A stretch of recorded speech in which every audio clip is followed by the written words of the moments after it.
Epinephrine, which is also adrenaline, those are the same thing, is literally manufactured from the molecule dopamine. If you look at the biochemical cascade, dopamine is converted into adrenaline, which is the basis of all energy, all neural energy.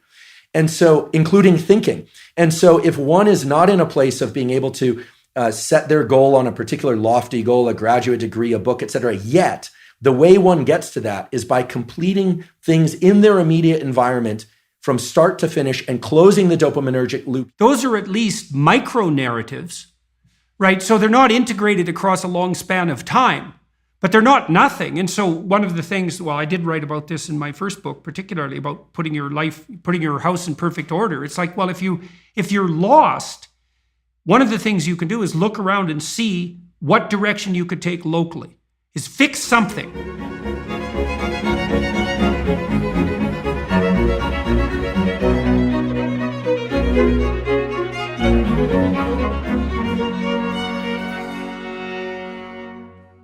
Hello, everyone. I'm pleased today to have with me Dr. Andrew D. Huberman.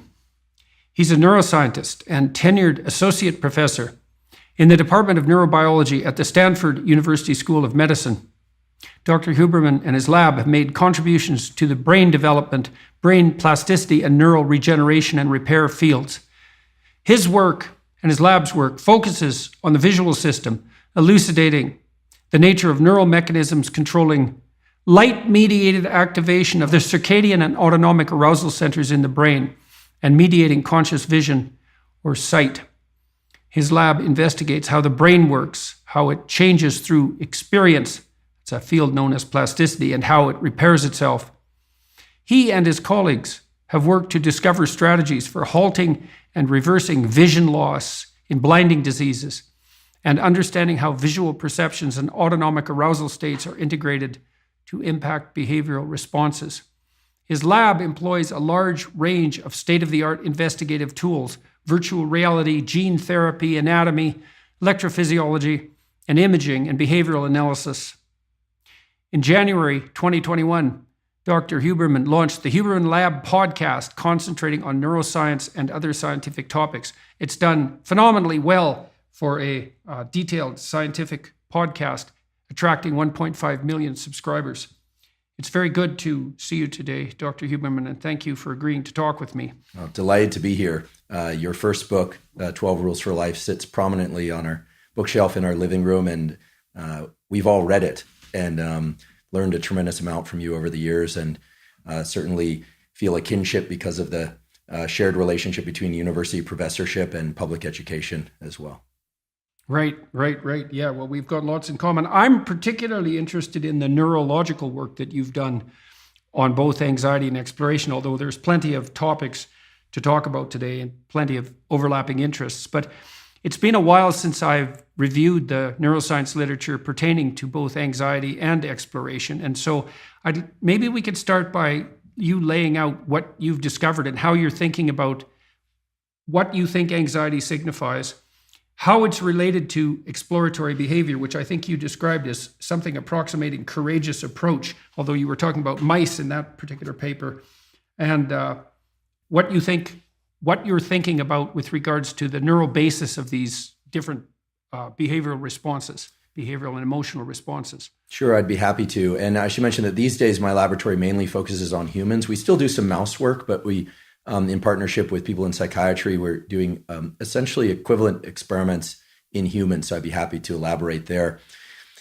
You know, many people perhaps, but not everyone, have heard of the autonomic nervous system, which simply means automatic. It's a bit of a misnomer because without going too much into the history of that, if you look back to the origins of medicine in the time of Galen and so forth, when they were first, dissecting cadavers and whatnot, there was this idea of a nervous system, or a portion of the nervous system eventually came to be, that could control so-called vegetative functions, meaning the rate of digestion and the really what neuroscientists typically think of as boring stuff. But it's anything but boring. It's the stuff that keeps you from urinating while you're asleep, unless you're a very young child, right? And it's the stuff that keeps your digestion going as you command your attention to other things. The autonomic nervous... It's all the things... It's all the things that are too complex for us to think through. That's right. And they are, as you point out, immensely complex. And, nowadays with all this interest in the gut microbiome and things of that sort, I mean, these are tremendously complicated operations that are happening generally below our conscious awareness and that are indeed vegetative. They can be controlled by emotion. We were all familiar with the idea that when we are emotionally distraught, that our digestion can be different or et cetera. But typically, we can't control, for instance, in a conscious way, the rate of our digestion or the speed of our heartbeat in any kind of direct way. We can have a particular pattern of thought to control those. But in general, those functions were thought to be vegetative and outside of our conscious control.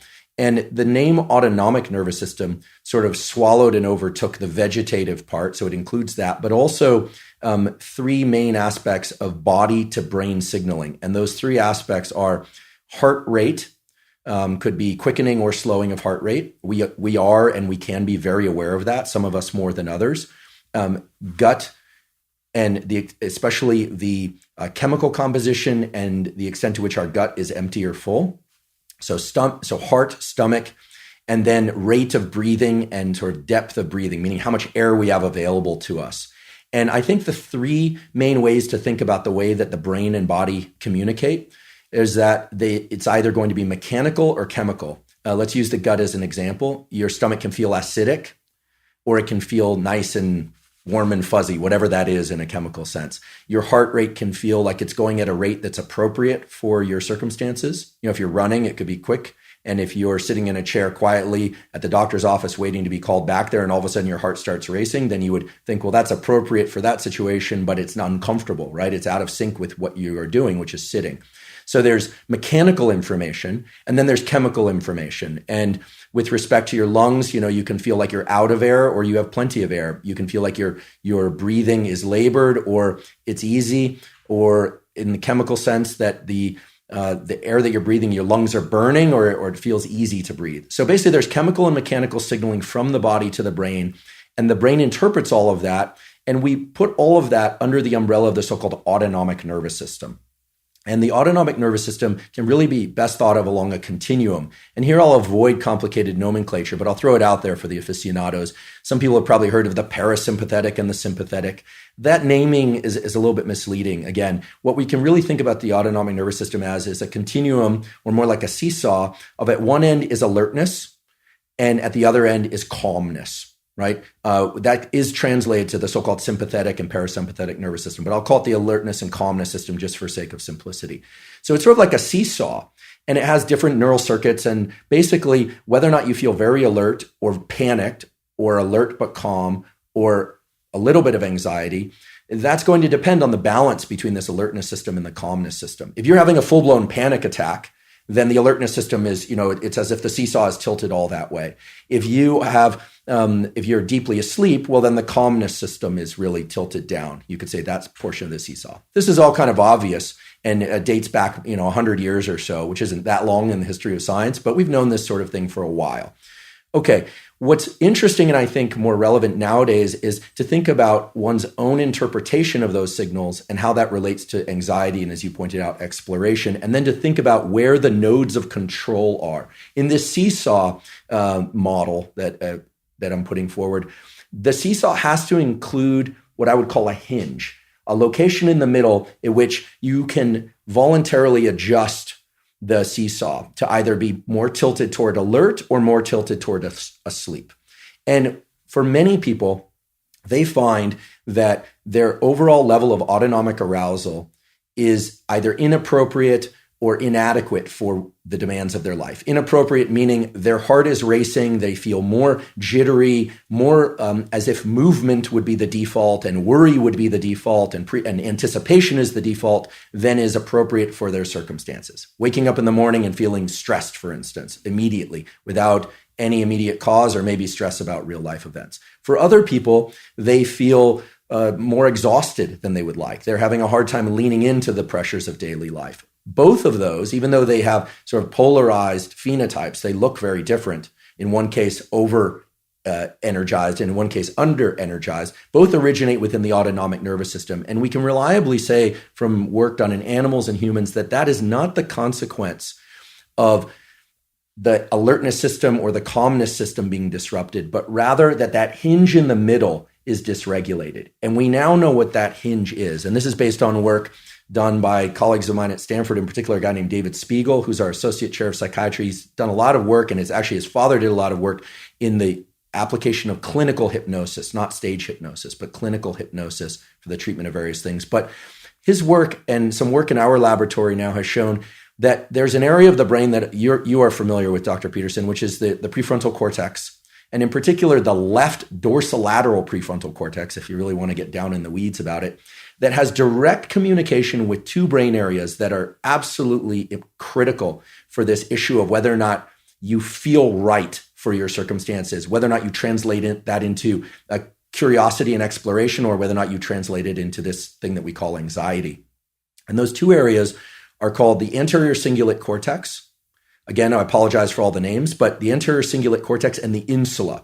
And I think if I were to make a prediction about what the buzzword is going to be in popular neuroscience in the next 5 years, it's not the amygdala, it's not the prefrontal cortex, it's the insula. The insula has a couple of different regions, but one of its primary regions, the front end, the anterior insula, is responsible for interpreting all those bodily signals. It essentially is a funnel for all those signals about breath rate, heart rate, conditions of the gut, whether or not your body feels ready to move or exhausted, et cetera. And that all funnels into the insula. And then also coming into the insula is information from classical areas like the amygdala, which are involved in threat detection and fear, and also emotion and memory. So the insula is really this incredible hub of information about somatic signals, about bodily signals. And then the prefrontal cortex, the dorsolateral prefrontal cortex in particular, is in communication with the insula and literally makes a... So let me ask you about that. So does that mean that, the body in some sense is reporting to conscious awareness? Now it reports unconsciously in all sorts of ways too. So it might report to the hypothalamus, which is a very low level brain control area, by the way, for those of you who are listening. It might report to the hypothalamus primarily unconsciously. But do you think it's the insula that's reporting on the nature of bodily states to the prefrontal cortex in a manner that allows us to be consciously aware of our body states? That's exactly. Is that part of that integration system? That's exactly right. You're exactly right. The insula sits as a different sort of station in that it's reporting to the conscious areas of the brain, to the prefrontal cortex. Right. So we can take our own physiological state into account then when we're envisioning plans, because part of what the dorsolateral prefrontal cortex does is allow us to envision different possible futures. And those are plans. And you're not going to make a plan to run 2 or 3 blocks to get to the corner store if you're so exhausted you can't get out of bed. And you need a reporting mechanism that tells you what physical state you're in so that you can predicate your plans on that. You think the insula, at least in part, is responsible for formulating those representations or for reporting those representations. That is exactly right. In fact, the animal data and the human data, both lesion data and reversible inactivation data, support that in humans. So you have that exactly right. And as you mentioned, the prefrontal cortex, it gets sort of thrown out there for everything. I think, nowadays people have probably heard of the prefrontal cortex and people hear about executive function, which of course is true. But if we were to really dial back and say, what is the prefrontal cortex in the position to do? It's a flexible rule-setting structure. How do we know that? I'm sure you are probably more familiar than I am with the classic Stroop task. You give somebody a bunch of cards with different words on them, and those words are written in different colors, and you tell the person, okay, just read the words to me. Ignore the color that they're written in, just read them. And so they're saying they're cat, dog, shelf, book, professor, student, etc. Then you quickly change the rules and you say, you know what, just tell me the color that the words are written in, but ignore what the words say. And people will do that, but there's a portion of time in which they slow down a bit. It's actually hard because you've done a rule switch. Much of life, as you know, and again, this is more your domain than mine, is about applying different rules in different contexts. Now, what we know is that the insula and the prefrontal cortex are both intimately involved in this conversation that establishes which rules are appropriate for a given situation. So for instance, if somebody were to say something that quote unquote triggers me, okay, I'll use myself as the example, right? Maybe someone will tweet something and I'll think, and I immediately want to respond in a way that I know I can kind of like flip them on their back immediately. But then I think, maybe I want to refrain from that for any number of different rules or reasons, right? Well, then I'm starting to apply different rules. I'm starting to think about the context that's outside of the autonomic response.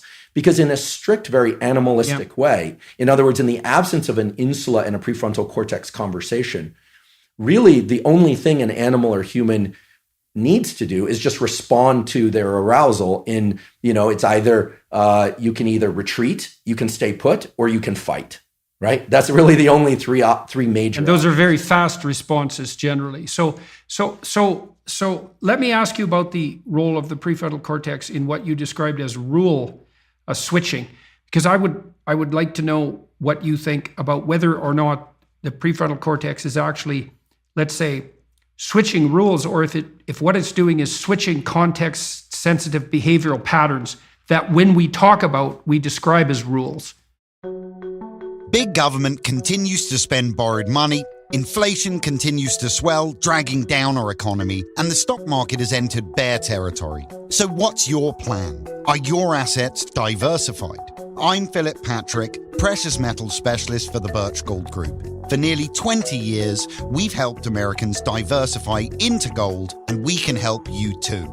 Did you know you can own physical gold and silver in a tax-sheltered account? We can help you transfer an IRA or 401k tied to stocks into an IRA in gold. If you're skeptical about the trajectory of the economy in the US dollar, then text Jordan to 989898. Birch Gold Group will send you a free info kit on securing your savings with gold. With thousands of satisfied customers, 5-star reviews, and an A+ rating with the Better Business Bureau, we take precious metals seriously. Text Jordan to 989898 for your free info kit.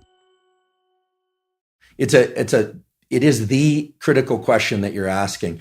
The prefrontal cortex, in particular, the left dorsolateral prefrontal cortex, is in an incredibly unique position to not only establish different rules depending on context, and the way it does that is by accessing memory. So the hippocampus has access to prefrontal cortex and vice versa. It's almost always a reciprocal conversation. So it can pull memory thinking, the last time I responded like that didn't get me the result I wanted. Or the last time I responded in this other way, I got the result I wanted. Again, regardless of situation. The other thing that the left dorsolateral prefrontal cortex is exquisitely positioned to do, and this is beautiful work of a colleague of mine by the name of Nolan Williams, also in psychiatry, is because of its connections to some structures that then feed into the vagus nerve, it actually can slow the heart rate down. So in other words, let's say someone says something and your immediate impulse is to fight or to respond in a kind of knee-jerk way. If you halt, right, I guess what the meditators and the mindfulness folks was called the gap, or if you can access some memory and think, and you might be thinking, actually there's a much better way to place the dart if I just kind of lean back a little bit, or it could be, silence might be the best response, right? Or it could be that you're going to carefully access some data from your hippocampus to respond in a way that is most effective. For instance, here I'm talking about confrontation, but it could be any situation. The left dorsolateral prefrontal cortex does two things.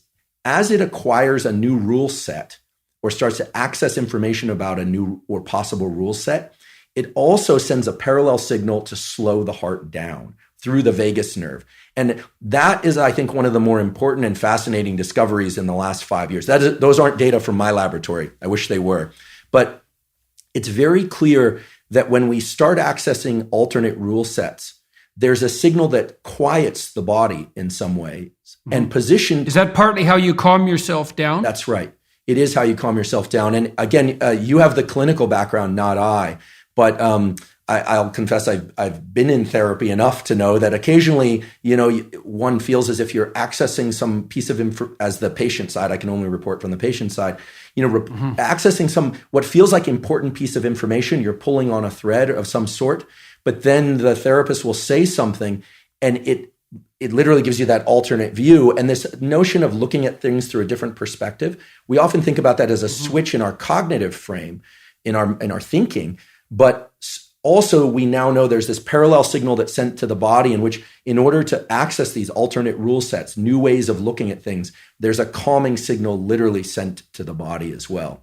And I find this conversation fascinating because normally we just think about anxiety and exploration and rule setting and rule responses or responses to rules, et cetera, as a kind of the body sends signals and the brain does all this, what neuroscientists have always talked about as top-down processing, right? Just sort of suppress the hypothalamus, control the limbic system. Right. And that's true to some extent, but there's also, it's clear there are signals being sent to the body in parallel.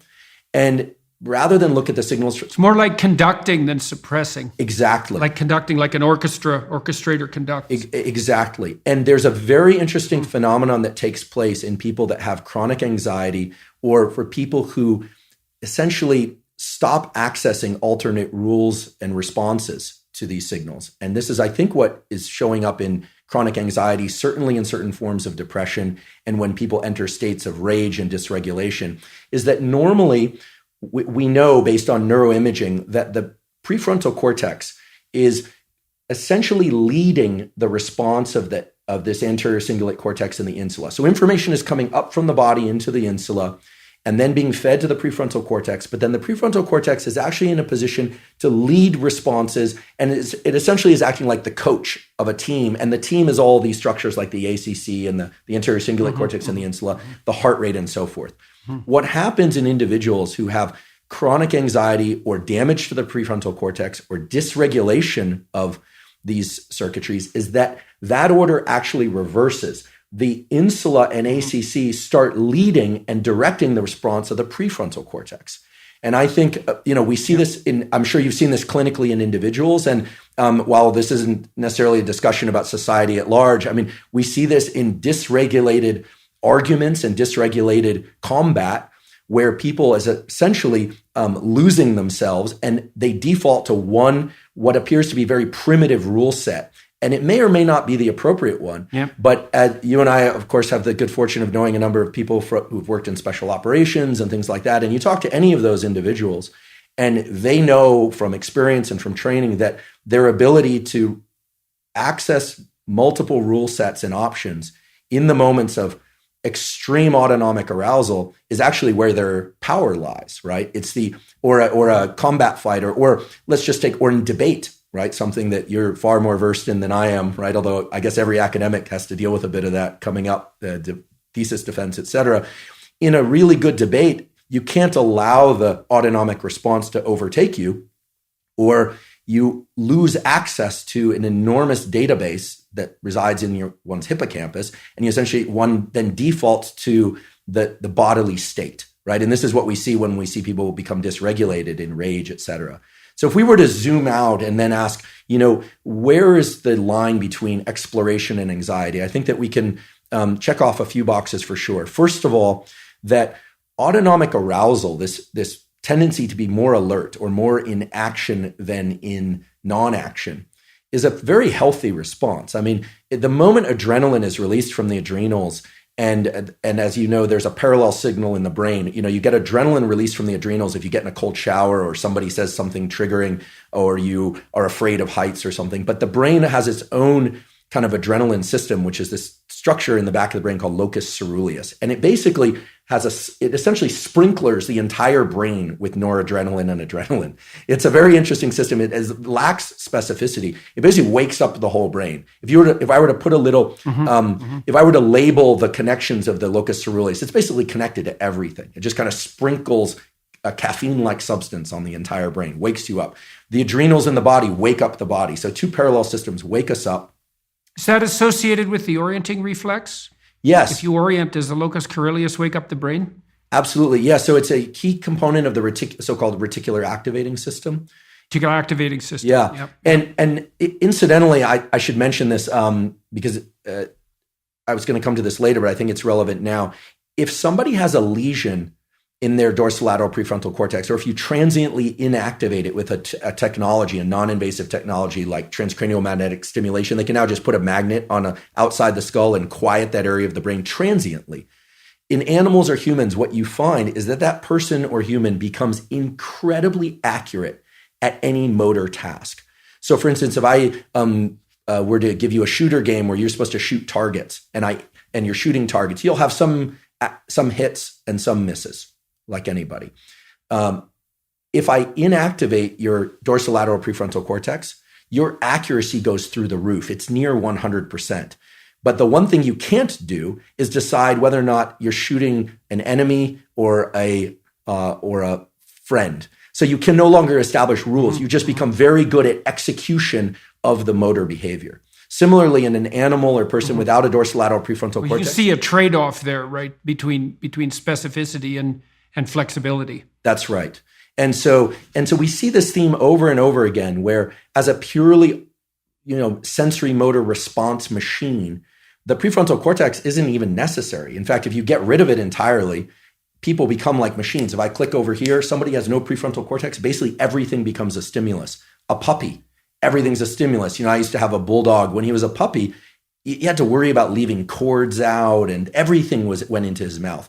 By the time he was, a year old, in part because he was a bulldog, he just kind of lay there. Like you could put a toy in front of him and he wasn't into playing and just leave it alone. A baby, everything's a stimulus. Many adults become infant-like in their responses, right? When anxiety is high. In fact, I have a friend who's a psychologist. Tell me if you agree with this statement or not, that anxiety makes children of us all. I don't know if that's true or not, but certainly has been my experience that when feeling anxious, I don't struggle with chronic anxiety, but I certainly have felt anxiety. Well, it simplifies us. I mean, all these underlying emotions and motivational states, these primordial instincts, are simplification mechanisms. And so if we're unable to compute a complex and sophisticated pathway forward that takes multiple variables into account simultaneously, we can't just do nothing. We're going to default to a more primordial and direct state. And then you might say the whole panoply of emotions and motivations lies there at the weight for us to grip our behavior if we're paralyzed by inability to choose between multiple options. And so we do, to the degree that we're simplified by an emotion, then we're reduced to something more approximating an infantile state. If you watch 2-year-olds, and 2-year-olds are particularly interesting in this regard, they basically just cycle through innate motivational states. It makes them really interesting to be around because when they're interested in something, they're 100% interested in it. And then when they're angry, they're 100% angry. And if they're anxious, they're 100% anxious. And tired, they just instantly fall into a coma. And they just cycle through these with no overarching centralized integration. And it's partly because they likely don't really manifest any integrating prefrontal cortical capacity until they hit about 3, where they can start to engage in joint play states with other children, right? And then they can exercise, then they can modulate their underlying emotions in accordance with an abstract representation or goal, sometimes that's jointly shared. That's part of developing sophistication. It's also why the idea that identity is subjectively defined is absolutely preposterous. It's like, it's subjectively defined for 2-year-olds, but it's not subjectively defined for anyone who's sophisticated enough to negotiate with someone else. And so tell me what you think about this. My understanding of the prefrontal cortex is that over the course of evolutionary time, it grew out of the frontal cortex and that out of the motor cortex more specifically. And so the best way to think about what the prefrontal cortex does in some sense is that it generates potential abstract patterns of action. It generates them in abstraction so that they can be assessed before they're implemented. And so it's like it's generating potential future selves. That's exactly right. That's okay. That's exactly right. Okay, and I'm glad you stated it, not I, because you stated it far more clearly and succinctly than I've heard it stated before. It's as if it's running plays. I'm using a sports analogy. It's running plays and thinking about potential outcomes. I'm not a chess player, although Lex Friedman's podcast and Lex Friedman are convincing me that perhaps I should learn because there's a lot of discussion about chess nowadays. And there's a lot of thinking, as I understand, about potential outcomes. How many moves can you anticipate if this, then that? It's sort of if this, then that type of thinking. And if you think about its connectivity, it's in a beautiful position based on its access to priors through the hippocampus, so memory. It can take into account current state, bodily state. It can access information, for instance, about do I have the energy? Do I have the resources to undergo a particular pattern of response? And that's through the insula and the ACC. And then the dorsolateral prefrontal cortex in this way of also being able to control the body, of being able to calm the body, this is a very unique pathway, because typically we think of the heart rate as going up if we're excited or scared, and heart rate going down if we're calm. But really the default of the neural inputs to the heart and to the breathing systems, et cetera, are to be very activated. And then the brain provides a suppressive or kind of a braking on that entire system. The vagus nerve. Right, so it's a default on system. It's a default on system. And the vagus nerve, which of course is a massive nerve pathway. Again, it makes it sound like one little nerve, but it's this huge superhighway of connections between brain and body, is classified in medical school as a parasympathetic pathway, meaning of the calming system, kind of generically speaking. And indeed it is. And so the prefrontal cortex, we can think of as, remember in the seesaw analogy, the hinge. The prefrontal cortex is more or less like the screwdriver that tightens that hinge, essentially make sure that the seesaw stays at a level, at a tilt that's appropriate for whatever it is that you happen to be doing. Okay, now I presume it does that. So imagine, to continue the evolutionary analog, an animal that doesn't have a lot of behavioral flexibility, generally its reproduction strategy is multiple copies of itself, maybe hundreds, maybe thousands. And the reason for that is all the variability in the animal's behavior is genetically coded. And so for it to adapt to the transforming horizon of the future, it has to produce multiple variants of itself, most of which die. With mosquitoes, for example, they produce thousands of eggs. And if they all lived, we'd be knee deep in mosquitoes in like 10 years. But they almost all of them die because they're not matched to the transformation that's coming down the pipeline. But with human beings, what we seem to have done is evolved a mechanism for manufacturing artificial selves in this game-like manner. And so we can put forward optional selves in abstraction and then kill them off when they're not necessary without us dying. And so the famous quote, I think it was Alfred North Whitehead, was that the purpose of thought was to let our thoughts die instead of us. I love that. And it really makes us unique. Yeah, it's great. It's absolutely great. And then it seems to me too, you tell me what you think about this, is that the abstracted artificial selves, avatars in some sense, that the prefrontal cortex generates, or that it allows these underlying motivational and emotional systems to generate, because they can generate simple avatars by themselves. I think when we describe those, we're telling stories. When we describe one of these alternative modes of action, that's precisely it. It's the verbal description of that is a story. That's right.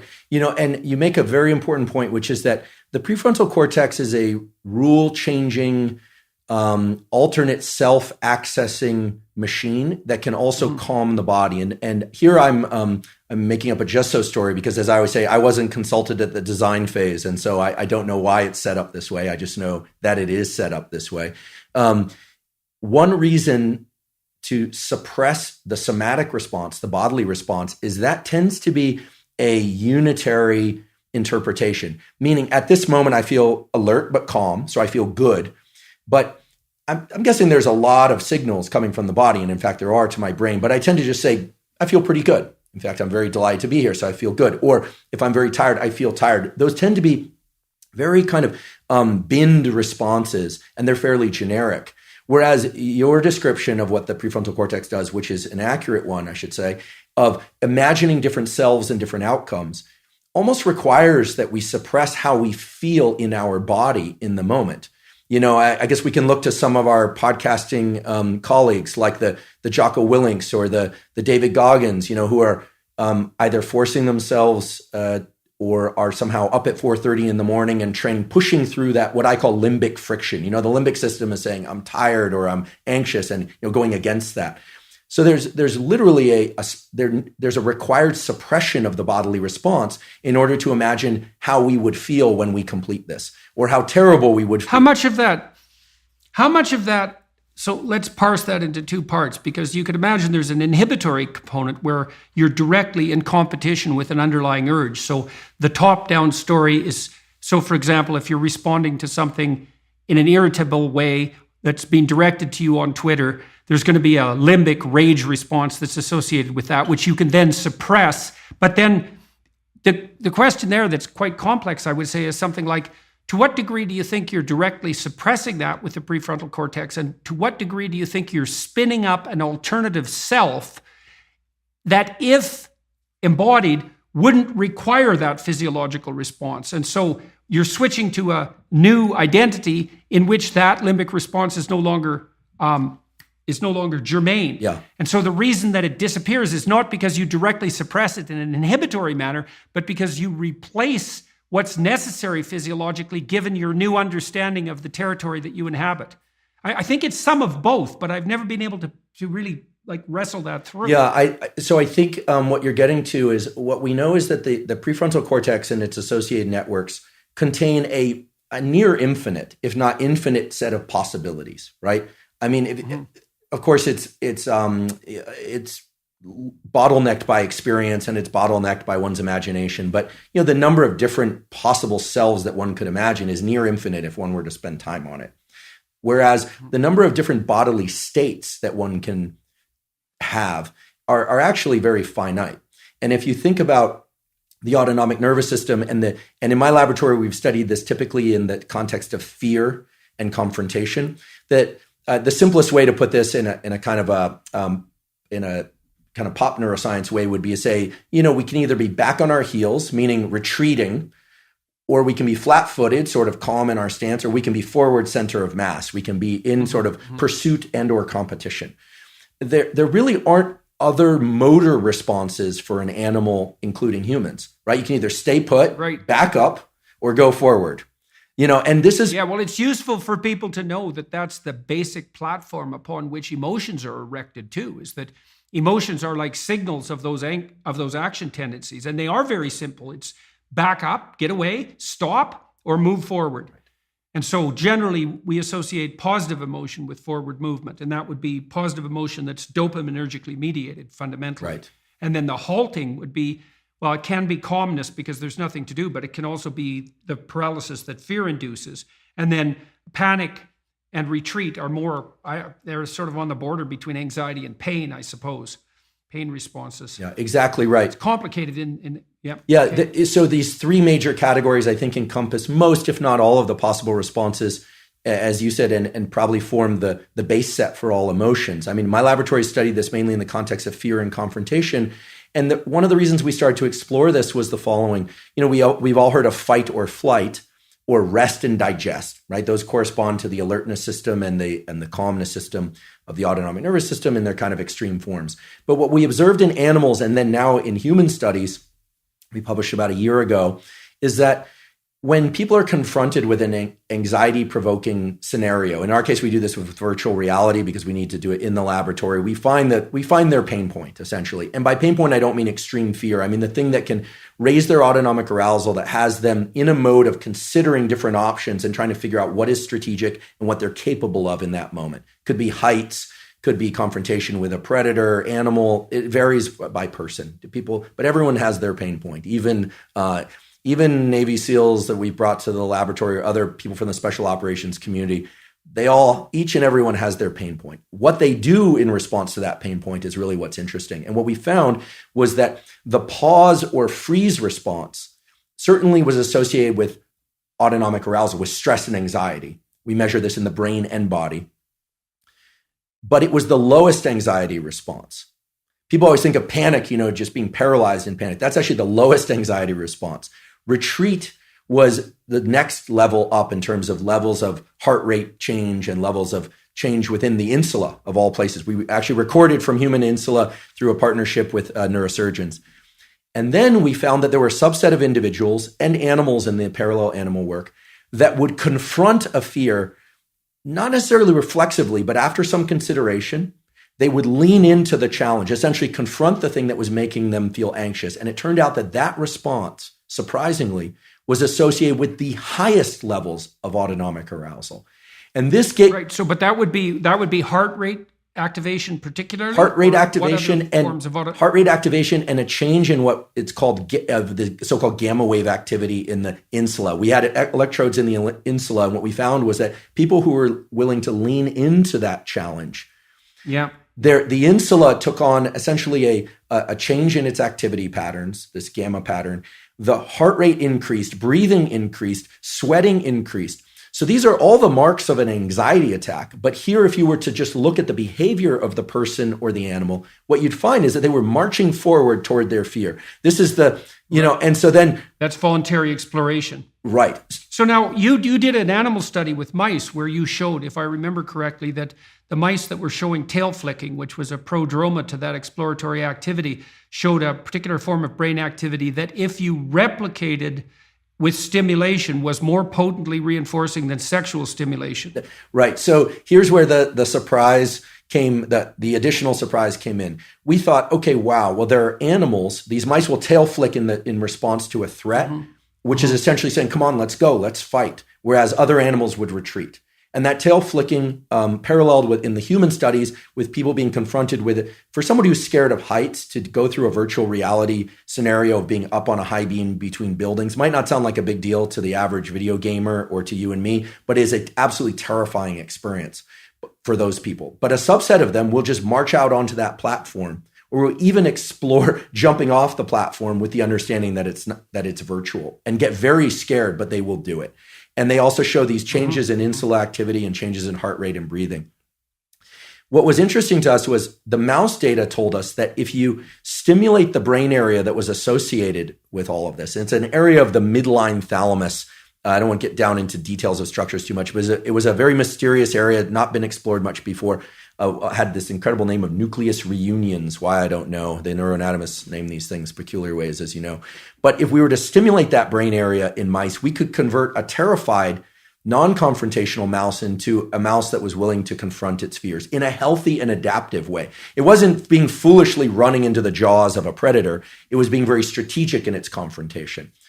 The interesting thing was, if we introduced no fear stimulus, no heights, no predator, no nothing, and we just tickle this brain area, what we found is that animals and humans love that feeling. In fact, they will work for that feeling more than they will work for other stimulation.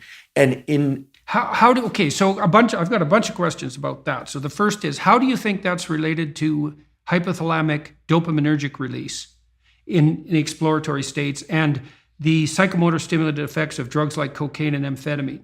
And then second, if you put someone in a chronic state of activating that brain area, say you did that by teaching them to approach their fears rather than to run from them, would that produce epigenetic changes that would transform them physiologically? Okay, so both very important questions. First of all, the dopamine system is absolutely critical here. In the animal studies, we identified, because we could place tracers in the brain and measure connections, that indeed this brain area in the midline thalamus connects directly to the major hubs of dopamine release in the brain. They have names like nucleus accumbens, et cetera, ventral tegmental area. Right. So that was great, because it confirmed for us that. So it is tapping the primary approach-related positive reward system. That's right. But it's a very major nucleus that allows that to happen, particularly in the face of voluntary approach to feared stimuli. That's exactly right. And one thing about the dopamine system that's so important and also explains a lot of pathology, but also a lot of human evolution, is that we have basically one major reward system, which is the dopaminergic system. I sometimes like the analogy that, nowadays you hear about cryptocurrency or the dollar versus the euro versus the this versus the that. There's only one currency in all of reality, actually, and it's dopamine. Whether or not it's the dollar-backed dopamine or it's euro-backed dopamine or Bitcoin-backed dopamine, in the end, whether or not someone has $1 billion or $2 is really that currency resides as something that's transacted in the real world, but their notion of power and potential is dopaminergic. And so too, the potential for mates, the potential for food, how much food you have, how much meat you have stored in the freezer tells you a lot about your security and well-being for you and your family, right? And that is translated into a dopaminergic internal representation of how safe and secure you are, et cetera. So this system of fear versus confrontation taps directly into the dopaminergic system. And there's a beautiful set of studies that were done in the 1960s, published in the journal Science, as one of the top journals to publish in. Again, this is not work that I did, but where they gave people, human beings, the option to stimulate a number of different brain areas, just sitting in the clinic. And some brain areas would evoke feelings of drunkenness, others would evoke feelings of of anger, others of sadness, others of sexual arousal. And the area that these subjects all preferred to stimulate the most, in fact, they would just sit there and lever press pretty much all day long, was this midline thalamus area. And the subjective feeling that they reported, I find this interesting and would love your thoughts on this, is one of mild frustration, anticipation of something, although they didn't know what. Yeah, anticipation. And it's this idea, I think, that it's tapping into the dopamine system. And the dopamine system... Well, the dopamine system says something good is going to happen. That's right. The key... It says something good is going to happen. Something good is going to happen. And it's an appetitive state in some sense, because it doesn't signify the acquisition of... It's not satiating. Right. It's appetitive. That's right. And so it drives you forward. And you might think that being driven forward would be unpleasant, but if you're activating the systems that drive you forward voluntarily, then that's the most positive form of positive reinforcement you can have. I think I read animal researchers who said that when they watched animals who were bar pressing to receive stimulation in those brain areas, the animals would look forward as if something was about to appear that they wanted to have appear. Incredible. So that was part of that apprehension. It's a hope system in some sense. Right? It's the elicitation of hope. That's right. It's dopamine, and here I'm robbing words from others, like my colleague Anna Lemke, who, it's not about having, it's about wanting. It's not about pleasure as much as it is about craving and motivation and drive. And something critical about And Panksepp called it seeking. Yeah, brilliant. I never met Panksepp. Did you? You met Yak? I met him online. We were in a neurological chat room, so to speak, for a neuropsychological chat room for about 5 years, and I had a chance to interact with him a fair bit in that. So that was really good. I'm envious. He's done beautiful work, and thank you for calling people's attention to his work. I know you've done that many times, and such key work. The dopamine system is in touch with the autonomic system, sure, because it has to register success versus failure of some pursuit. The prefrontal cortex is actually part of the dopamine reward system. People often overlook this, and then we just think about nucleus accumbens and ventral tegmental area. But the prefrontal cortex, because as you pointed out before, it is generating possible outcomes, different rules, different selves are being projected into the future. You can think that the 2 marshmallow task, the classic, give kids the option to either have a marshmallow now or wait and have 2 marshmallows, and the cute little videos of the kids, in the room with the marshmallows, sniffing it, talking to it. Occasionally a kid will just stuff it in his mouth. Another child will turn away, delightful, right? And all sorts of ideas have come about how they do in life versus if they can wait or not wait. In any case, that's dopaminergic anticipation. The key thing with dopamine, I think, that encapsulates the most of it is this notion of reward prediction error, which is very simple. If you are excited and anticipating something, you are generating some internal sense of the probability of it happening. We're going to the ice cream store, kids. Let's go. We're going to have ice cream. We have ice cream. It's closed. The disappointment that they experience actually brings them far lower than they would feel, much more sad than they would feel than had you not told them you were going to get ice cream, which speaks exactly to what you were saying, that it's an anticipation signal. So dopamine's going up, we're going to get ice cream, and then no. So it drops below baseline. They would have been better off being not told they were going to the ice cream store. Just drive right by it. The danger of hope. The danger of hope. If you anticipate that it's going to be open, and again, this could translate to any scenario, and it's open, there's a dopaminergic signal upon receiving the reward, but it then drops a little bit. This is the basis of addiction, actually. Drops a little bit below baseline transiently. So we always think of the ice cream is the reward. Well, actually, the reward was right before you had that first lick of ice cream because you know you're going to get it. This is also true of sexual behavior. It's true of people who sell a company or they're anticipating something exciting, or of a wedding. It also sort of partially explains this notion of postpartum depression, where people are so excited about something, the delivery of a child or something, on the arrival, and then for some reason they feel let down. It's because the anticipation was that great.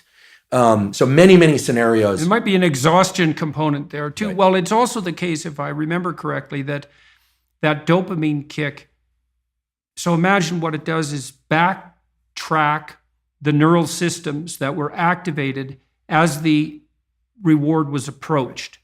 So then it feeds back reinforcement, not reward, but mediates cellular growth and maybe myelinization. It's increasing the efficiency of the neural connections of the systems that were activated just prior to receiving that reward in the order they were prioritized, That's right. in the order they were manifested. So the closer the behavior is to the receipt of the reward, the more it's reinforced and more likely to be manifested in the future. And then there's a decay function going back in time. So, and that's partly how an addictive subpersonality can grow too, right? Because you can imagine that there's a certain state of mind that you're in. Maybe it's a state of something approximating nihilistic hopelessness that grips you every time you're motivated to seek out your favorite drug. And that's fairly far back in the activation chain, but it's there every time you take a hit. So what happens is the dopaminergic reinforcement produced by the drug reinforces that nihilistic hopelessness that drives the drug-seeking behavior. That's right. And that's how, in part, you develop a monkey on your back. Yeah, I love the example, even though I'm sad that it happens for people. I love the example because what you're saying is that, and it's exactly right, that the memory for events and states of mind and emotions that preceded a successful collection of reward or arrival at reward is set into a huge number of motor commands, some of which are subconscious. And Right. And the ultimate dopamine signal, actually I experienced this the other day. I can give an example. My girlfriend and I decided to go to the beach. We were going to go do this little ritual that we've been talking about doing for a while. And I had on a piece of paper what we had written out we were going to do. And I had it in my back pocket. And we got to the ocean and the sun was setting. It was sort of perfect timing for this. And the piece of paper was gone. And I thought, oh my goodness, how did I screw this up? Like of all the things, I'm supposed to, I'm 47 years old. This is not like I should be able to do this, Get your I act blew together. it. Yeah, I blew it. So I went back to the car, long walk, looking everywhere. It was not a windy day, but I thought, gosh, where's this piece of paper? Looking around, didn't find it. Went all the way back to the car, wasn't in the car, came all the way back. And I was walking toward her. I saw her and I thought, okay, this is really embarrassing. I'm going to just have to wing it or remember. We didn't have our phones intentionally either, so we couldn't look it up. And then I saw the piece of paper on the beach and it was partially buried in the sand. I picked it up and I was elated. What happened there was my dopamine had dropped way below baseline because I was disappointed that I'd lost it, disappointed in myself, et cetera. And then I found it. Right. And right. so your anticipation was for nothing. Exactly. So you got punished by yourself for that. Exactly. Because that should be eradicated. If you're highly anticipatory and it doesn't make itself manifest, then you were seriously wrong. So you're going to take a emotional hit as a consequence of that. I think that's also associated, that emotional hit, that pain that you feel, I think that's actually associated with the beginning stages of the death of the systems that mediated that initial response. Because you should eradicate systems that make you anticipate that don't work, right? And that means those systems, which are already instantiated and alive in some sense, have to decay and die. And it strikes me as highly probable that you're going to pay a price in something approximating pain for the death of those malfunctioning systems. It's also because why wouldn't they fight for their lives to some degree? Why wouldn't they resist the decay and death that might be necessary to keep you going? Why? There should be some pain associated with that logically, because it is a biological transformation. Yeah, it's an interesting lens to view it through. That self image that I had in that moment of, I'm the responsible partner who can take care of a simple thing, right? For this nice little ritual that we'd been talking about doing for a while. I failed, right? So that part. Well, it's also so interesting. You think about that. This is a depressive cascade, and it's very hard to bind because imagine you anticipate something and then you make a mistake. Now the question then becomes, how significant is the mistake? And one view of your error would be, well, the paper blew out of my pocket and that could happen to anybody. And the more catastrophic interpretation would be, and it's an extension of the thought path that you started to walk down, well, I'm near 50 years old, I should be much more responsible than this, and there's something wrong with me as a person. And then a depressive person would go even further. They'd say, well, not only is there something wrong with me in this decision, this is a decision like every other decision I make right now. I never make a good decision. In the past, I've never made a good decision, and there's no way I'm going to change in the future. And so the depressive takes that punishment response, let's say, that's a consequence of failed anticipation, and can't bind it. It just takes out all of their potential future selves. That's a good way of thinking about it. Yeah. And so then they're in a depressive pit. Yeah, it's So that's too much learning from failure. right. I'm really I'm grateful for your insight on this, because indeed, if I'm honest, my thought train went to the point of I didn't think, oh, I'm a total failure because I lost this piece of paper. I thought to myself, well, if it were a priority, I would have ensured I wouldn't have lost it. Right. She'll interpret it as not being a priority. Like, where are my priorities? Am I overspent? Like what's going on? You start to sift into the full set of questions. And then, of course, finding the paper resurrects the sense of self.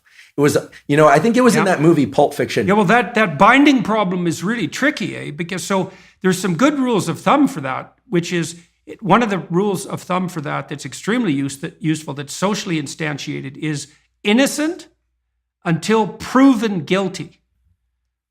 Right, so you might say, when those thoughts come up, because they're adversarial and accusatory thoughts, you might say, well, that is part of the realm of possibility, but I shouldn't. When your child does something wrong that's minor, you don't say you're a rotten kid, right? You bind it. You say, look, kid, here's a bunch of things you're doing right. But in this particular example, specific situation, here's the minimal thing you did incorrectly and how to alter it. And it's a really good habit of mind. It's like to address towards yourself as well as to other people, which is to say, well, what's the minimum crime that I'm responsible for in this moment? And that's part of this miracle of the presumption of innocence, and especially without proof. A lot of what I did in my clinical practice to people who had a depressive temperament was help them make a case for themselves. It's like, well, maybe you're as bad as you think you might be, but maybe not. Let's take the contrary argument. Let's make you as innocent as you can be in this situation, and only narrow the repair to the absolute minimum that needs to be manifested. Now, some people don't have that problem because they don't have a depressive state of mind, let's say. They're somewhat resilient to the cascading effects of punishment. Those are people who are low in trait neuroticism, by the way. So you could think of trait neuroticism as an index to which the degree failure co-activates punishment across a whole sequence of nested selves. The higher you are in neuroticism, the more likely a given error is to a cascade up the hierarchy of possible selves. And it's a trade-off, because sometimes when you make one little mistake, it is actually an indicator of a flaw in your character. But most of the time it isn't. And it certainly can't be responded to that all the time, because then you'd never be able to make a mistake without wiping yourself completely out. And that's obviously not helpful. Is it fair to say that, at least in the raising of children and maybe in the raising of ourselves, that we should, as much as possible, try and emphasize that errors are due to state, not trait? Yes, absolutely. And you do that in an argument with your wife as well. You want to make it as local and precise as you possibly can. So, and that's also one of the advantages to removing yourself from a rage or an anxiety state, because a rage or an anxiety state is low resolution and global. And so it'll be globally accusatory. And so you want to specify it and think, okay, well, what's the minimum necessary behavioral transformation to ensure that similar mistakes are not replicated in the future? And generally that doesn't require it's like if your roof leaks, you don't have to dig a new foundation. You can just fix a few shingles. And you might think, well, the rain's coming through, so you have to tear down the whole house. It's like, well, no, you have to. And you might panic and run around because the water's coming in, but it's still a bad idea to dig up the foundations every time something trivial maintenance problem needs to emerge. And so one of the things that's very useful to learn is like, well, is this only a trivial maintenance problem? And one of the advantages to that too is that if it's not the collapse of your entire self, let's say, and it's a trivial maintenance problem, you're much more able to activate that courageous response to anomaly that's part and parcel of exploratory behavior and eventual success. So, and part of the trick of many sorts of, well, I would say religious training enterprises, certainly the meditative enterprises, is something like, how do you tell yourself a story, like a real story, though a story that actually works, that's most likely to put yourself in a position where you can confidently approach the thing that's blocking your path. This notion, you brought up 3 points that I think immediately of the related neurology, but I'm going to repeat them back to make sure I understand, because they're very salient in my mind right now, which is this notion of the prefrontal cortex trying different versions of self and working with, contending with bodily states in those moments, and the sort of either death or growth or resurrection of those different selves, depending on the outcomes. Right. The next, this notion of state or trait, I find fascinating. After I found that piece of paper, I felt like I was like the greatest. I got this huge dopamine surge because it's the delta, it's the difference between your baseline and the peak. Yeah, right. So even though I'd lost it, right? I mean, I should have thought, oh gosh, I wasted 30 minutes of our time, but instead I thought, I found this amazing, and I felt so elated. I think it was the movie Pulp Fiction. I think it was the John Travolta character said something. I'm going to get this wrong, but he said it was almost worth losing that just to find it again. He was talking about something. I forget what it was. Right. And I think that captured it there as well. And then my question is, however, we've been talking about if you lose something or if an outcome was not great, how that can fan out into a kind of overinterpretation of trait and this kind of depressive neurotic interpretation.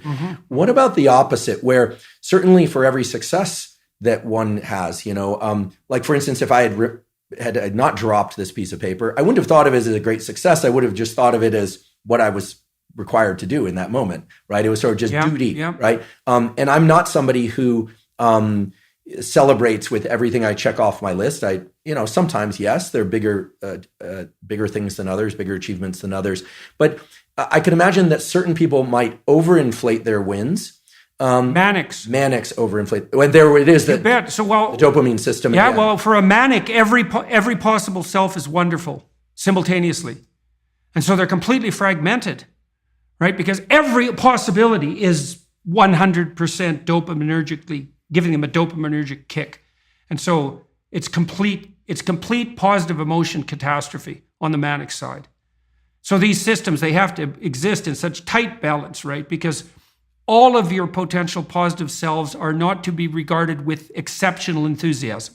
That's a form of pathology, even though people don't like being treated for mania often, because especially going into a manic state is very enjoyable because it is associated with enthusiasm. And that's all dopamine-mediated positive emotion.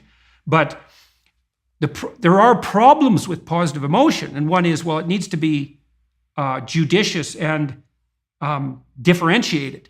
You shouldn't be positive about everything, which is why you shouldn't reward children indiscriminately. It has to be targeted. And so when a system loses its focus and target, its capacity to discriminate, then it becomes pathological. And people don't often think of pathologies of positive emotion, but mania is that's definitely what it is. And it makes people impulsive too. And fragmented even in their speech. Someone who's really manic is a different person every sentence. It's interesting because one thing that we know, again, about the dopamine system, it's about anticipation. The other thing that is absolutely clear about the dopamine system is that it is tacked to pursuit more than it is to outcomes, but it is highly subjective to interpretation. And this is exciting, actually, and holds great possibility. I mean, putting mania aside, when dopamine is elevated, it tends to put our perception to things outside of I would say beyond the confines of our skin. That person, that potential lover or mate, that food, that reward, that thing. That target. It's all about that target. And I think this explains why manics are all about plans in the future. I'm going to do this, and I'm going to be president, and I'm going to do that, and et cetera. You see the opposite in neuroticism, because one of the cognitive phenomena that loads very heavily on neuroticism is self-consciousness. And so when you fall into anxiety, then there is this internal obsessiveness, which has to do with the panoply of sins in some sense. Which parts of me are malfunctioning and need to be eradicated? And one of the things I used to do with my socially anxious clients, so they would go into a social situation, often with eyes downcast, by the way, and they would be so intensely concentrating on their own internal sensations that they would fail to make eye contact with anybody they were talking to. And then they would be awkward because they weren't reading the cues they could have read if they would have only looked. And then the conversation would become disjointed. And then they would get anxious and fall into themselves, and then it would just spiral. I see. And so one of the things that I taught them to do wasn't to try to calm themselves down, but to try to calm the other person down. So when you go into a social situation, pay more attention to the other person. Like just focus your attention outward. And if the person had any social skill, sometimes I had clients who had no social skills. And so they were anxious socially because they actually didn't know how to behave socially. So then you had to teach them the social skills. But some of them had the skills but wouldn't activate them because they were so neurotically obsessed with their own inadequacy that they failed to attend to the cues that would elicit the proper responses. And all they had to learn to do was watch. And then they would automatically respond because they knew how to have a conversation. This brings us to some of the practical tools that I think my laboratory has been working on, which is, many people have heard about the utility of mindfulness meditation, which most typically is close your eyes, focus on third eye center, your breathing, bring your awareness to your so-called interoception. Perception can be interoceptive from the skin inward or exteroceptive to the world outward. The data are showing that people who are overly socially anxious, for instance, they are too much in touch with their bodily signals. In fact, they can count their own heartbeats without taking their pulse with their finger, which is a is a great indicator of how interoceptively aware you are. Those people would probably be best to avoid inward focusing meditations. Well, it's hard to say, because there may be a variable there that's relevant. See, the reason that socially anxious people are so interoceptive is it's involuntary. Right? They get gripped by the negative emotion, and then that produces this intense, obsessive interoception.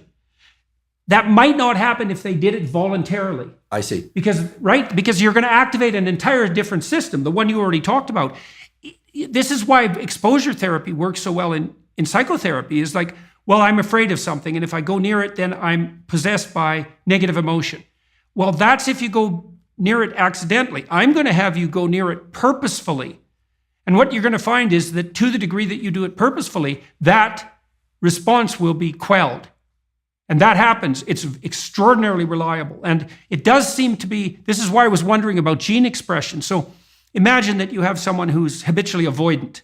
And maybe they're avoidant because when they become possessed by negative emotion, they become hyper aware of their internal state and they feel the panic. And so then they freeze or retreat. And they do that constantly.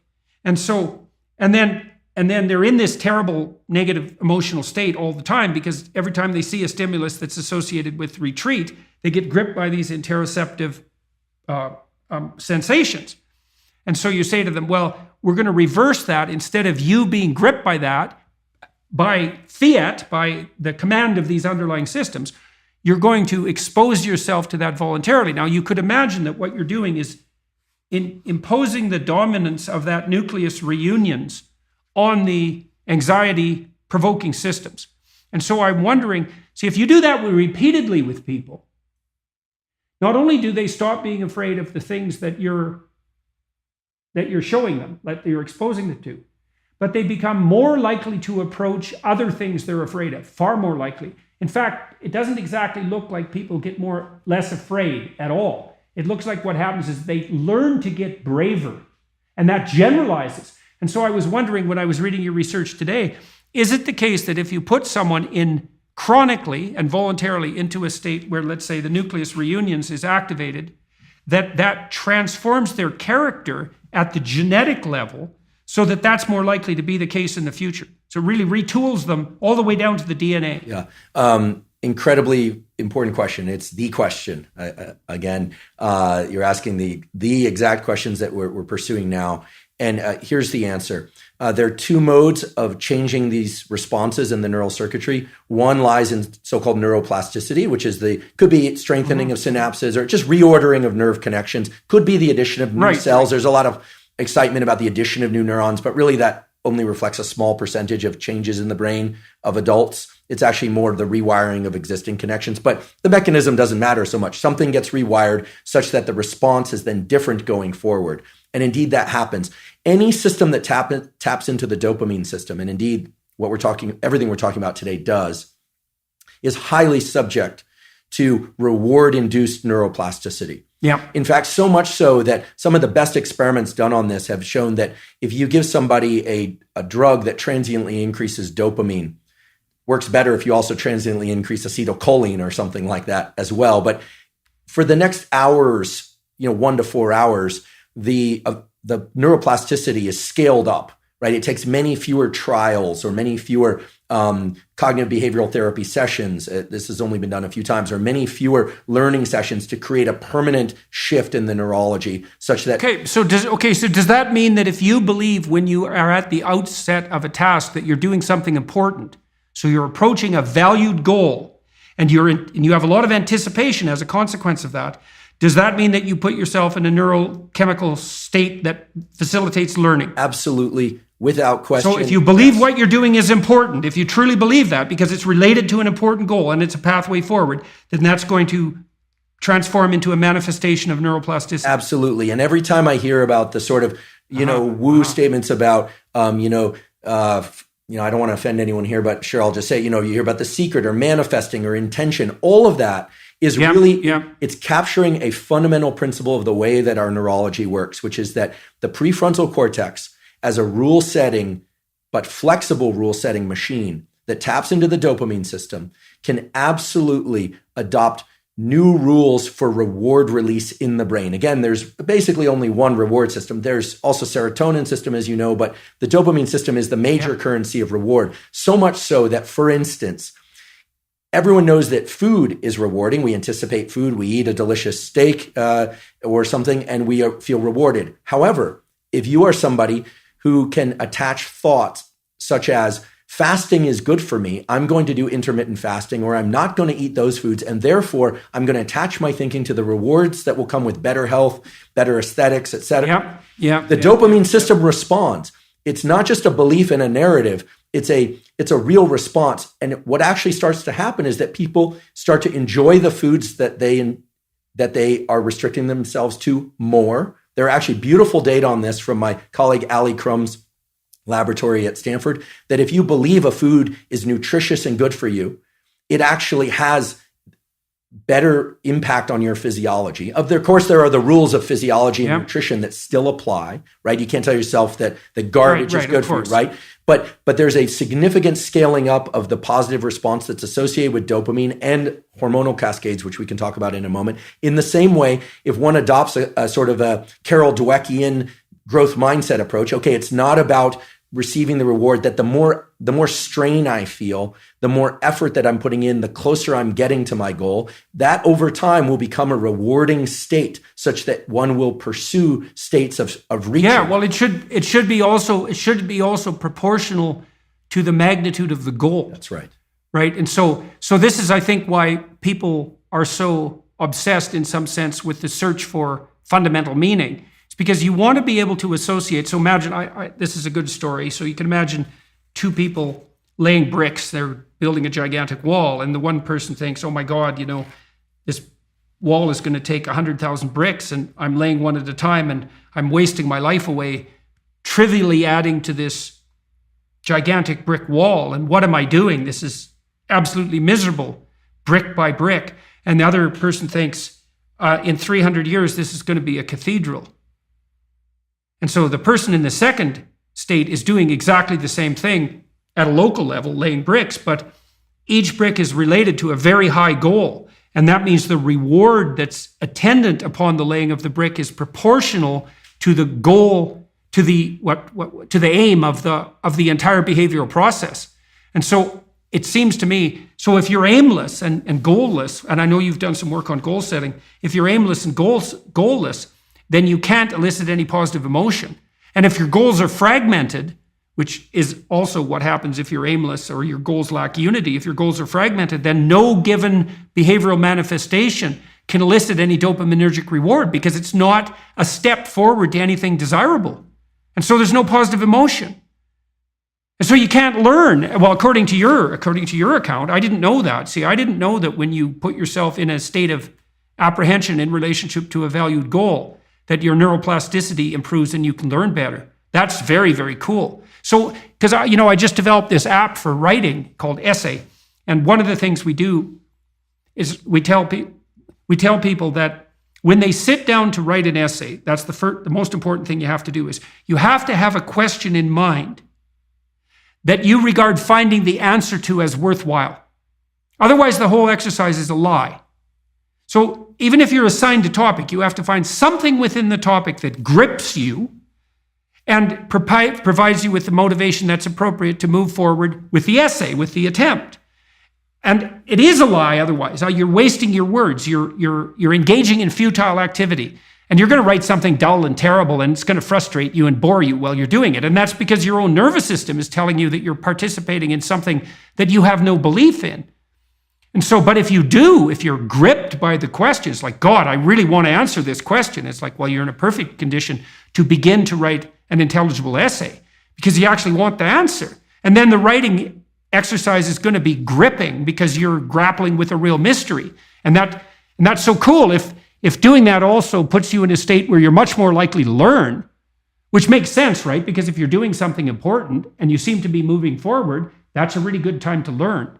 Neurophysiologically, that would make, or evolutionarily, that would make perfect sense. Absolutely. You know, the system, the dopaminergic system that we're talking about, anticipation and then action and reward, or in some cases, no reward, right? And the ability to persist toward a goal regardless, is a generalizable system. You had that chapter about, get your room in order, right? Get your belongings in order. This is, I think, very relevant right now. Even though it's important to have higher goals and lofty goals, the dopamine system is an incredible system because it is depletable, and yet it's also renewable, and it is self-amplifying. What I mean by that is, let's say that I'm somebody who doesn't know what I'm working toward. I don't have a specific goal or question. By completing even what seem like menial tasks, like making myself a cup of coffee, drinking it, cleaning up completely, drying the cup and putting it back in the cupboard, what happens is even if you make that seemingly trivial goal the goal, in addition to making the kitchen look nicer, it completes a circuit. It closes the dopaminergic circuit. And when dopamine is released, and it will be, maybe not to the same extent as publishing a novel, but to some extent, dopamine amplifies our ability to think into the future, to make additional plans that are unrelated to what you just did, and it literally increases confidence and energy. Yeah. Why? Well, for the following reason. We all think about caloric energy, but what most people are never taught, and if I had 10 things I could teach people, one of them would be adrenaline, epinephrine, is neural energy. It's your ability to get up and go. It's the thing that makes you jittery when you're a little nervous, but it's also what allows you to move forward, to go out for a run, to pursue any goal, cognitive or physical, etc. Epinephrine, which is also adrenaline, those are the same thing, is literally manufactured from the molecule dopamine. If you look at the biochemical cascade, it is dopamine is converted into adrenaline, which is the basis of all energy, all neural energy. Right. And so, including thinking. And so if one is not in a place of being able to set their goal on a particular lofty goal, a graduate degree, a book, et cetera, yet the way one gets to that is by completing things in their immediate environment from start to finish and closing the dopaminergic loop. You literally... Yeah, well, those are at least micro narratives. That's right. Right, so they're not integrated across a long span of time, but they're not nothing. And so one of the things, well, I did write about this in my first book, particularly about putting your house in perfect order. It's like, well, if you're lost, one of the things you can do is look around and see what direction you could take locally, is fix something. And I used to tell my clients, this is a very good thing to know.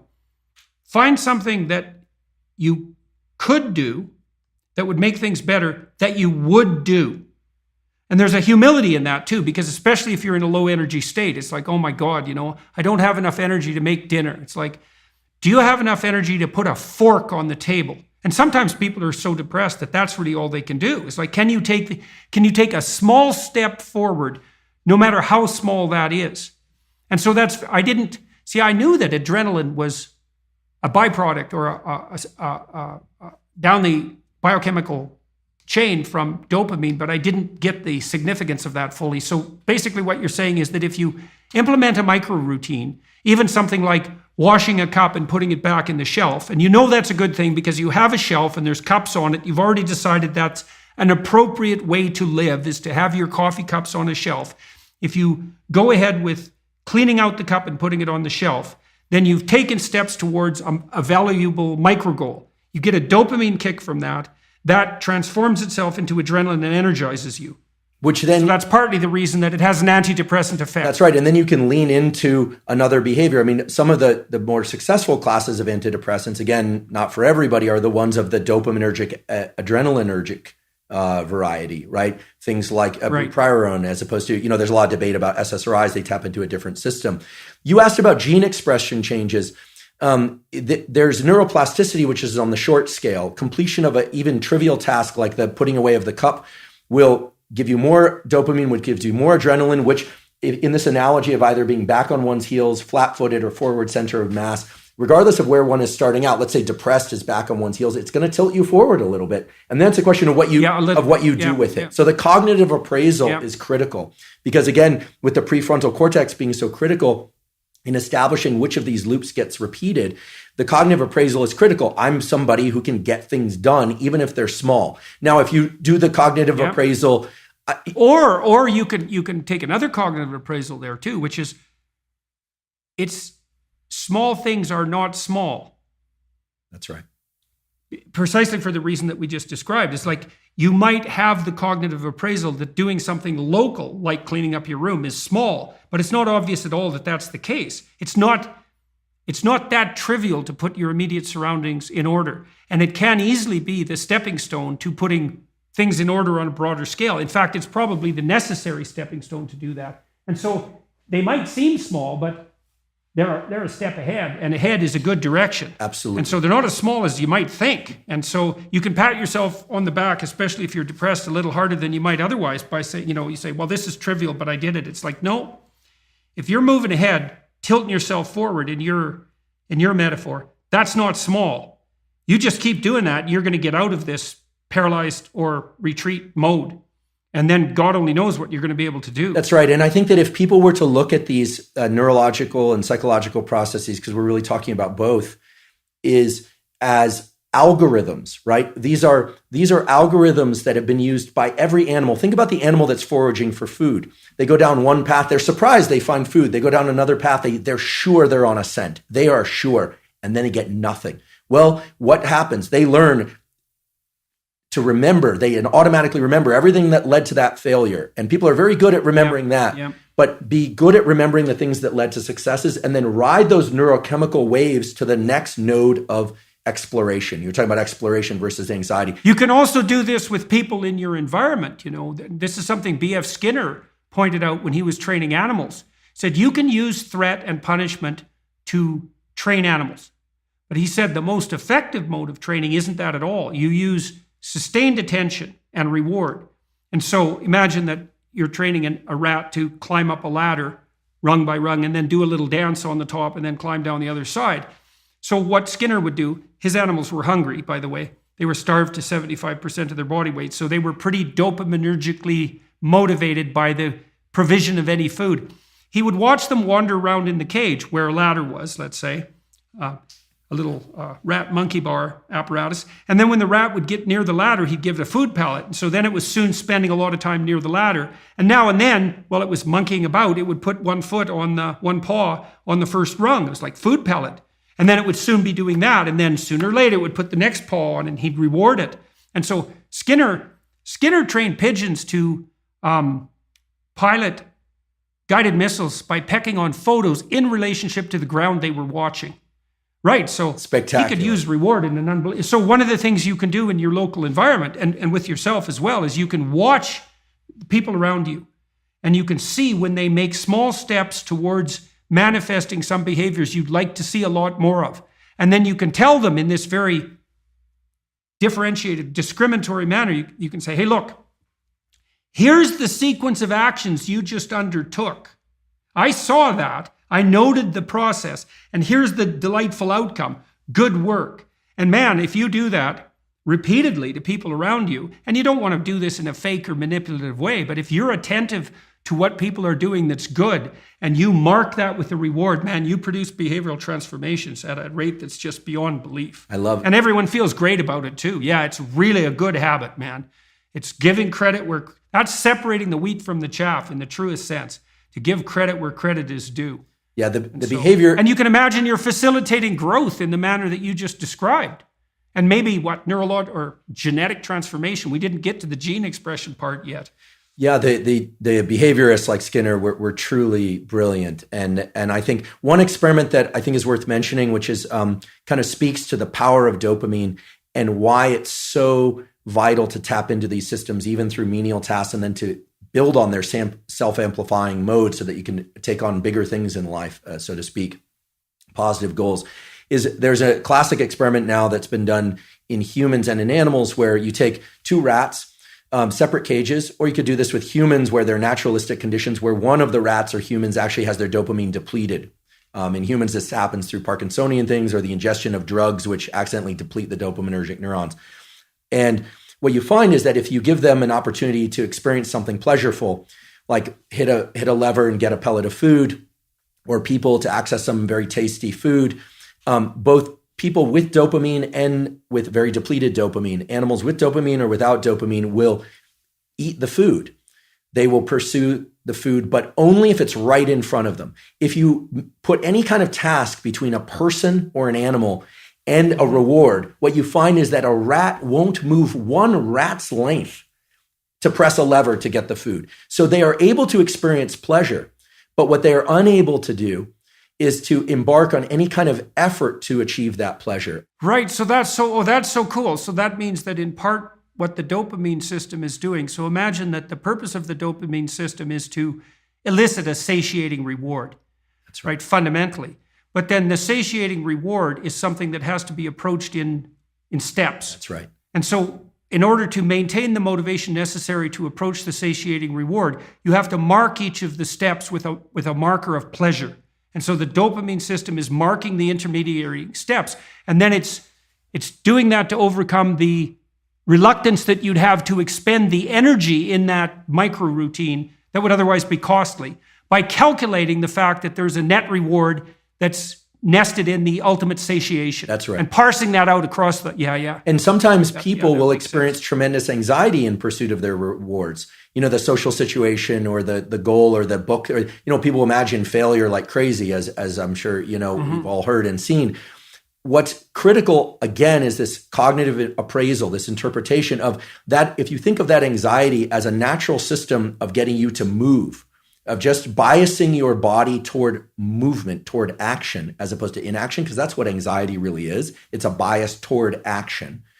Then you can literally reshape the whole notion of what it feels like to have elevated heart rate, maybe trembling hands, maybe flushing of the face when one is doing public speaking. You do it enough times, you get pretty comfortable. Now, there are situations in life, I should just mention, such as sleep deprivation or in particular, that tend to make this whole set of systems with prefrontal cortex and limbic stuff and ACC and insula kind of dysregulated. It makes it harder to manage. That goes without saying, right? The quickest way to peel somebody apart is to sleep deprive them for 2 or 3 nights. One night, you're probably fine. Right. So, all the basics of self-care, of good nutrition, social connection, sleep, exercise, sunlight, those still apply. I just want to mention that. I want to make sure I answer your question about gene expression and permanent changes, because I've failed to do that thus far. One of the things that is absolutely key about the dopamine system is that it has a fast component. Dopamine is released, more adrenaline, aka epinephrine, can be released, and you can, this sort of upward spiral of energy and sort of success with the occasional drops, right? I mean, nobody succeeds in every task, right? Sometimes the phone rings or the doorbell rings and you fail. Goodness, you fail to clean the cup. You come home like, are you going to crash into a puddle of tears? No, you just clean it then and then put it away, right? Of course. But there's a slow system associated with achieving wins, even small wins. And that slow system is in the form of hormonal control that then translates to gene control. So 2 hormones in particular, testosterone and estrogen, which are present in both men and women, males and females, of course, but to varying degrees, are both secreted when the dopamine system is activated. This has to do with the relationship between dopaminergic neurons and the pituitary gland, which releases gonadotropins and luteinizing hormones, which then stimulate the testes and the ovaries, et cetera, to release the so-called sex steroid hormones. The sex steroid hormones, testosterone and estrogen, of course, are involved in reproductive biology, but they are both vitally important, provided they are in the proper ratios, for motivational biology. And for the following reason: the steroid hormones are so-called lipophilic, and they can cross from the outside of a cell through the cell membrane to actually into the nucleus of a cell and control gene expression. So when we achieve wins repeatedly, and again, this doesn't matter if you're male or female, you achieve wins repeatedly, testosterone is the molecule that eventually accesses not just cells to control their immediate physiology, but goes into the nucleus of those cells and controls their gene expression. And what it translates... So does that mean that demotivated men are producing less testosterone?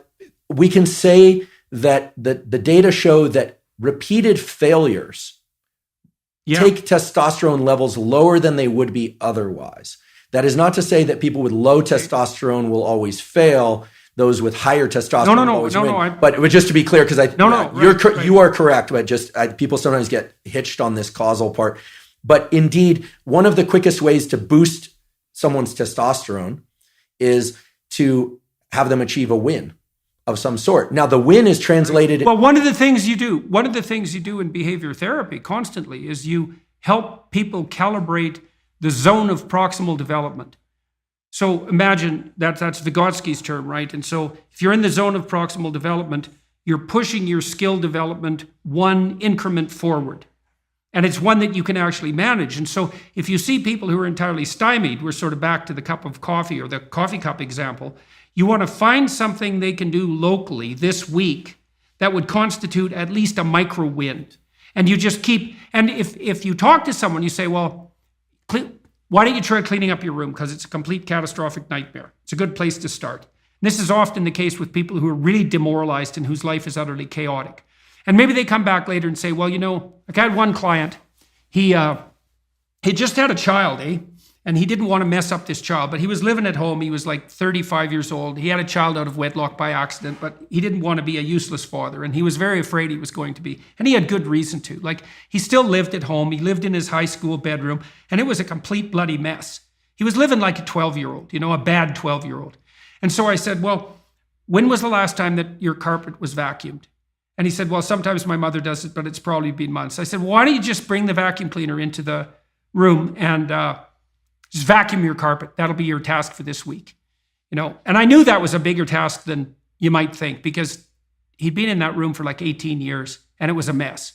And so cleaning it up at all was a big deal. He told me that he dragged that bloody vacuum cleaner into the doorway and left it 45 degrees across the doorway and then stepped over it for the whole week without actually using it. Oh my goodness. Yeah, resistance from a psychoanalytic perspective, because he saw the monster and was paralyzed. And so what we did was we reduced the task. I said, look, you've got some drawers in your bureau. They're probably a mess. Do you have a sock drawer? Yes. It said, like, clean up one half of the sock drawer this week. That's it. Just organize it. So you just keep cutting the tasks down week by week until you find the threshold for positive movement forward. And then what's cool about that too is there's a Pareto principle issue associated with it. So if you can find out where the person can start, it isn't linear progress, it's exponential progress forward. And so even if they have to start at a micro level, it doesn't really matter, because they get much better at it very, very rapidly as they accrue successes. Maybe that's because they're learning in the way that you described. Okay, so back to the gene regulation. It increases testosterone, the wins. Yeah, so testosterones are associated wins. Do winners tend to be able to win more? There's some, et cetera. But, if we want to bring this into the common world, a few years back when I started doing some public-facing education, I started getting a lot of questions, especially on YouTube, from young males about pornography and masturbation.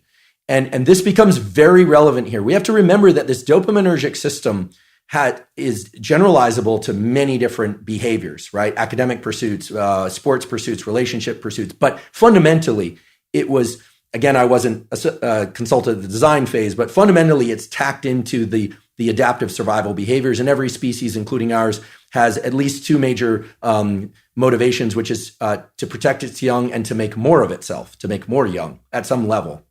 People can opt out of that, but one of the absolutely pathologic situations for any animal or human is to be able to access repeated dopamine surges without effort or any pursuit that's self-directed or that's directed, I should say. So for instance, cocaine, a drug which potently increases dopamine, or methamphetamine, which potently increases methamphetamine, but doesn't require any sort of adaptive action pursuit except to acquire the drug and spend money on it. No sacrifice. So what ends up happening is the circuit that gets rewarded is only the drug-seeking behavior, and no other behavior will give the kind of potent dopamine release that cocaine or methamphetamine will, which is why they are so pernicious.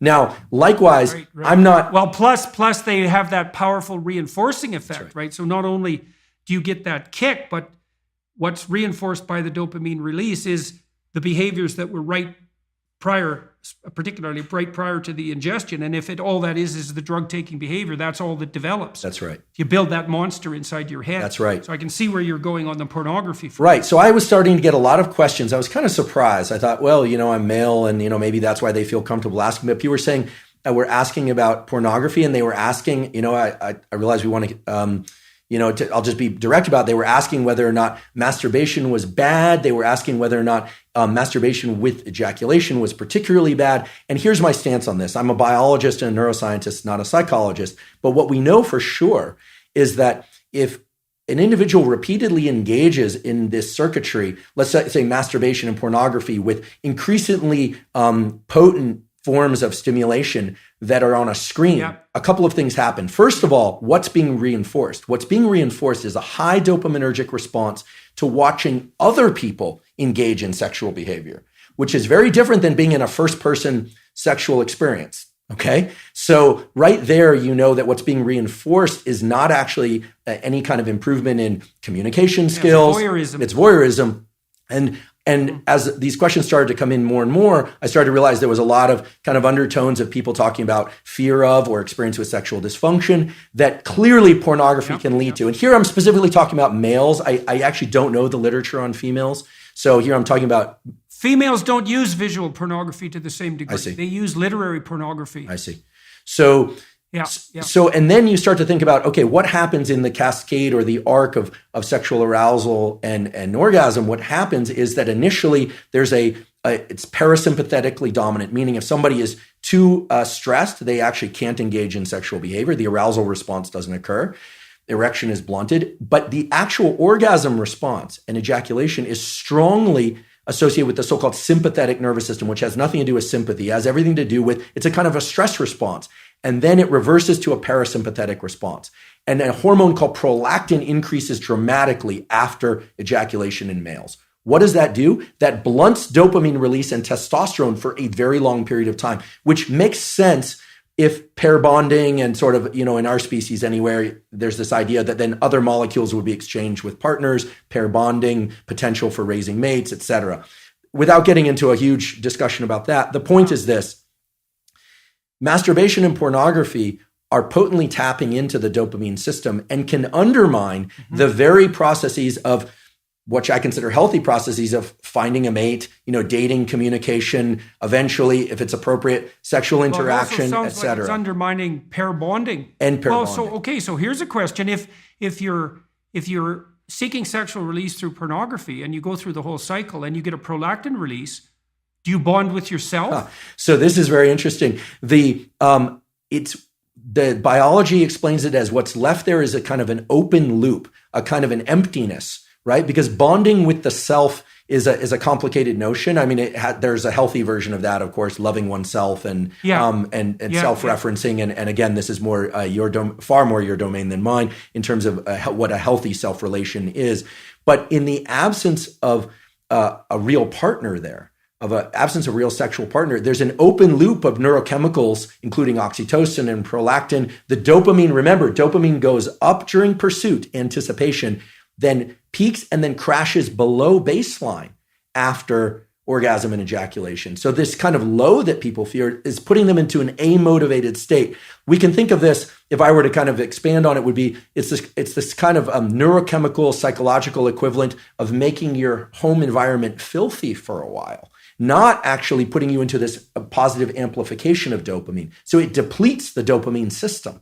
And it's likewise in drugs of abuse and addiction, it eventually depletes the dopamine system. Initially, there's a huge dopamine surge with drugs of abuse like methamphetamine and cocaine. But over time, people are using more and more to achieve what is not such a great high. You even see this a little bit with kind of consumption of energy drinks. Like people are taking more and more chemicals within their energy drinks, and they're thinking about loud, fast music, energy drinks. It's kind of stacking of dopaminergic tools. Now, that's not as pathologic. In fact, there are some energy drinks I'll occasionally drink, and I enjoy them. I don't think we need to be entirely afraid of pursuing or engaging in things that release dopamine. Obviously, healthy sexual behavior, food that we love, social engagement, all of these things can be dopaminergic. It's the big peaks in dopamine that are not associated with any prior effort or organization of self that are particularly dangerous for the human being. Yeah, well, you could see that's a cardinal danger of affluence. Then that's right. This is why the children of right? That's right. You cannot get rats addicted to cocaine if they live in their natural environments. Is that right? You can only get rats addicted to cocaine if they're isolated rats in a cage. Yeah, they won't bar press for cocaine in a natural environment, and it's because they have alternative sources of dopaminergic gratification. Very interesting. So, it's very interesting. Yeah, the children of very wealthy people who are overindulged, I've seen that many times, many times, and it is a very sad sight. Well, they're not optimally deprived, eh? And that issue of optimal deprivation, that's a killer issue for an affluent society.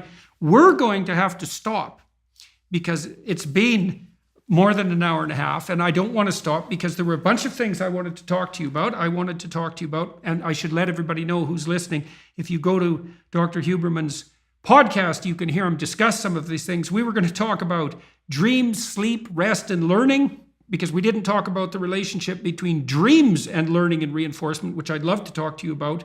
We didn't talk about fasting. We didn't talk about physical health, aging, and how to ameliorate it. We didn't talk about salt. We didn't talk about flexibility, and we didn't talk about gratitude. So I would say we should probably do another podcast at some point. I would also tell everyone who's watching and listening that Dr. Huberman invited me onto his podcast. And so some of these things we can discuss when that happens, because I would like to have that happen. I look forward to that. I would also like to, it'd be good. It'd be good. We obviously have lots to talk about. I would also tell people, I'm going to do another half an hour with Dr. Huberman on the Daily Wire Plus platform. I use that time to investigate a little bit people's success stories, I suppose. I think it's very useful for young people in particular to get exposed to individuals who've carved out success, at least in some domains of their life, and to find out what the story pathways are, let's say, the autobiographical pathways that facilitate that kind of success. Hello, everyone. I would encourage you to continue listening to my conversation with my guest on dailywireplus.com.